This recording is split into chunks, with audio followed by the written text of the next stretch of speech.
na i-meet niyo po, Panginoon, lahat ng aming mga pangailangan. Mga aspeto ng buhay namin na nagkukulangan kami, Panginoon. Lord, financial man ito, sa pag-aaral nito, sa trabaho. Lord,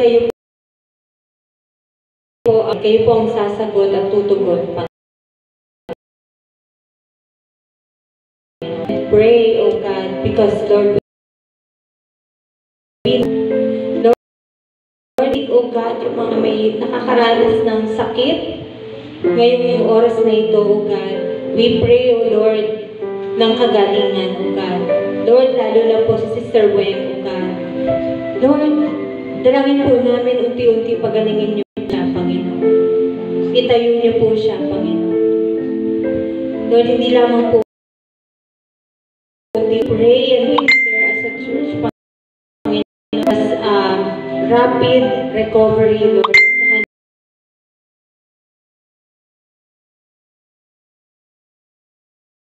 Puri sa iyo sa lugar na ito. Walang imposible sa iyo, o patay, O God, na bubuhay mo, O God. Lord, alam po namin, Panginoon, yung mga iba pong may karamdaman, Lord. Lord, kayo po ang Diyos ng Himala. Sabi niyo nga po, you are the God who is the same yesterday, today, and forever.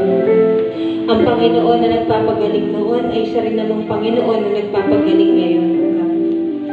Lord, we also pray, Panginoon, sa kaligtasan ng kaluluwa ng aming mga kamag-anak, ng aming mga kaibigan, yung mga wala pa dito, Panginoon, yung mga kakilala namin na wala pa sa pananampalataya.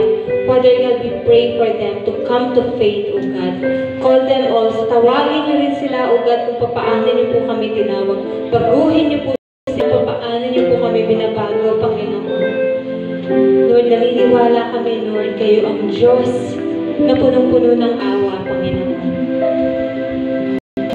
Father God, we also pray, O God, continuously for all the ministries na ipinagkaloob niyo po sa church na ito. Yung mga Bible studies, yung women's ministry, women's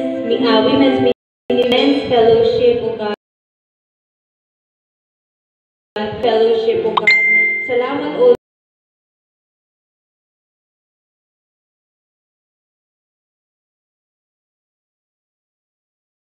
Lord, O God, sila upang maglingkod, lumapit sa iyo, Panginoon, that their life, ang buhay nila ay may kabuluhan, may purpose ang kanilang buhay, Panginoon.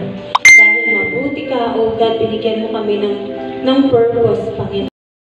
Mother God, lastly, we pray for outreach, Panginoon. Lord God, ilayo niyo po, O God, ang aming bansa sa gera, sa war niyo po, O God, nakikita niyo, O Lord, ng China, Panginoon,